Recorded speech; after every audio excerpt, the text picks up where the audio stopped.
No. Now, the last thing that we're going to touch on this, and I teased it a little bit beforehand, so we're going to get right into it. Lift studies. Now, I've been doing lift studies with Facebook since maybe 2013.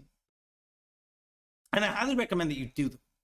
And we've talked about this a lot. Now, what's mentioned in the Performance 5 is a CAPI conversion lift. Which is great. This is basically saying, can we prove that showing people ads made a lift in sales? Now, let me pull back the curtain and let you know the answer to that question is going to be yes. Not just because Facebook is doing the study, but just in general, you're advertising to a broad audience. Did that help awareness and growth for your business? Yes, that's Facebook's core business model. They're the best at the world at. Nothing has ever been greater than Facebook at doing that job at scale in the history of humanity ever. So what's the value? Well, there's a couple of things. One, the reports you get back from Facebook are incredibly detailed. And you're going to be able to understand where you have opportunity, where are you strong, where is your content delivered to, and ultimately, what can you do over the next 3 to 6 months, 9 months, or a year to start taking advantage of stuff? Now, mind you, this conversion lift study, this CAPI lift study, has no impact on your business if you're not simple. If you're still using audiences, this is basically useless. Because as soon as you change interest groups, or your lookalike audience, or you try different Shopify audience, well, now that data set is completely changed. If you're going at broad, this is tremendously valuable. A conversion lift study against broad says, what can you do better to take advantage of this opportunity? If you're changing your audience, that study only worked for that ad set you just turned off 3 weeks ago because it is exhausted. Because your ability to get lucky against that inventory basically ran out. All the low-hanging fruit was gone. So you basically took that money, you made some money on it, and then you set it on fire and you went out to find the next thing to pillage and destroy. Because you're not actually building a business. You're getting the next short con to short con to short con to short con, and still looking at Facebook as like, why is it getting more expensive? Why is it unstable? Why do I have to work more than a couple hours a week? Why am I not able to trust it? Why is all this other stuff? And you're investing in these solutions that have nothing to do with long-term benefit. Now, maybe there are reasons that you're doing that because you need short-term gains, or maybe it's because there's a short little sale going on, or because you have a brand new account and you don't feel like you've got enough budget to go broad. My argument to that would be, do you have enough budget to not set yourself up for success in the future? Like, are you at such a point of volume of revenue that you don't actually need to invest your money with the effort of making money? The answer might be yes. I've done that. Managing Activision or Progressive Insurance or Disney or MGM Hotels or bringing TRX to market or Persil laundry detergent to the United States. Yeah, I've done that because their objectives weren't making money. And to be fair, there are brands out there using your interest groups that are willing to spend $1 million a day just to get market research. And on days we're like, my audience isn't working well today. It might be because there's 10 other people like me just dropping 7, 8 figures, just trying to be like, what does the audience say? And now you've got to compete with me, and I'm willing to pay 10 times as much as you are, and I don't even need to make money. So you've opened yourself up to this tremendously terrible data set, and you're trying to make decisions off of it. Now, when we're looking at this conversion lift study, and I teased this before, I'm going to get to it. You used to be able to do this on your own. Now you need some help. You know all those phone calls you've been getting from really annoying salespeople from Facebook marketing experts? This is a great opportunity. Ask them for this conversion lift study. Better yet, ask them for a power lift study. And I haven't seen anyone talking about this. And I've been watching Performance 5 videos since like May to see if anybody mentions it. Haven't heard it once. What's a power lift study? It's a brand lift plus conversion lift study to basically say, when we're advertising on Facebook, what's the overall lift to our brand awareness and sentiment? And then based on that, how much better is our conversions? On top of all of that stuff, what can we do to improve our ability to leverage that for monetization of that attention? Now, that's great information. And if you're running broad, and you're doing concept testing, and you're trying to leverage a hero product to build LTV, this is tremendously valuable. If you're still using ABO and interest groups and prospecting and retargeting and all of this other stuff, this is good. It'll make you look great to your boss, don't get me wrong. But it's not actionable. And it basically means you waste your time.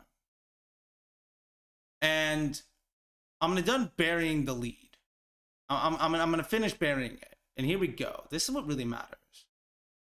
When you start doing conversion lift studies and power lift studies and brand lift studies, what is that actually doing? One, it's giving you tremendous information. Two, it's getting you involved with multiple departments at Facebook. It's getting you to be somebody who's leaned into the betterment of the platform. And if, as a result of you doing that study, you're able to increase spend, and you're able to invest more resources, and probably the reason you're improving spend and able to invest more resources because you're making higher quality content, making better decisions, which ultimately gives a more desirable user experience to the Facebook user, which means they're able to retain consumer attention for longer and monetize that attention 10x against everybody else. They're tapping into fractional banking because you as an advertiser, because you're able to spend more, that means that you are less of a liability to them, because the reason you're able to spend more is because you're getting greater efficiency, because you're doing a better job at treating Facebook with respect as your business partner. I know there's a convoluted way around it, but understand, like, that's basically what happens, right? Either you get short-term con wins, which, you know, there are plenty of folks that still think Facebook is Google in 2006 and they're out to get you and they don't have any respect for you and they're not in business with you at all, and then complain about Facebook costs rising. And the first thing they do when they tell you how to improve your account is, we're going to test audiences and we're going to do all this other stuff, and you get great results with the lookalike or an interest group, and then it kind of dies off, and then maybe you need the next agency, and then because you weren't abusing all of your clients and building data for a couple of months, they come in with a sale and then get more information. Then seasonality takes, they're just on this flywheel of new agency every 4 to 6 months, and everybody does great out of the gate, and then they shit the bed because nobody actually cares about you. Or you're doing better because you've gone to broad, you've taken these insights into account, and Facebook sees that. Then what do? They open up their wallet and say, hey, we have something else. Thanks to this power lift study, we've seen that it's grown. Now, we would love for you to spend more. Would you do a dollar for dollar match on a $5,000 or $10,000 case study? Yeah, I'll do that. Now, it might be a complete change in your business, but it's free money. And if you get a 50% return on it, you broke even. What happens when you start taking free money from Facebook and start working with their product and engineering and marketing teams? Well, you become somebody they go to all the time. And you extrapolate that out over a long period of time, and you're going to start to see $10,000, $25,000, $100,000 case studies with Facebook. I've seen brands go from, we don't trust Facebook, it's incredibly unstable, and they're out to get us, to, we're getting $10,000 a month in case studies in a matter of like 7 or 8 months. What if you got 6 figures a year in supplemented spend and Facebook was working with you? How would that change your future? The path to making that happen is not ABO. The path to making that happen is not prospecting and retargeting campaign. The path to that happening is not having a testing campaign and a scaling campaign. The path to that is not testing a whole bunch of audiences and then trying to design content that works for that. No. The path to that is running a very simple account. We've talked about it. All you need is literally one campaign with broad targeting and dynamic creatives to improve the effectiveness of that broad targeting. Where you've got CAPI installed, Conversions API, and you have a diversity in your creative, where you are leveraging creators for you to bring you incrementality to your core business. And when those people call you and they're really annoying and all this stuff, those people that are trying to write you $10,000, $25,000 checks, and they might not even know it. And you're just saying yes to every single one of them. That's how you put your thumb on the scale. That is how you massively amp up your business. That's what separates the people that preach victim mentality as a business model, i.e. literally anybody talking about ABO or interest groups or retargeting or any of this other nonsense, and brings you into the other space of we're getting all of the things before Facebook makes it available. And we've got reps and we're spending $100,000 a year or more of Facebook's money. And our business is doing really, really well. And it's a lot less work. At the end of the day, you have a choice. And I'll leave you with this. You can do what Facebook asks you to do. The Performance 5 is a modern adaptation of the Power 5, and I was there very specifically to test and evaluate how to make those things work. Me personally, advanced matching and CBO and dynamic ads. That's what I really helped push with a lot of case studies back in the day. And what do I preach all the time? Broad audiences, which leverages advanced matching. CBO, because ABO is dumb. And dynamic ads, DCTs and DPAs. To a greater extent, more recently, Advantage Plus, and we'll get into that stuff here pretty soon. You can lean into all of that. Or you can say, Facebook is out to get me. At which point, why are you running it anyway? If you're going to spend money on Facebook, wouldn't it behoove you to start using it properly?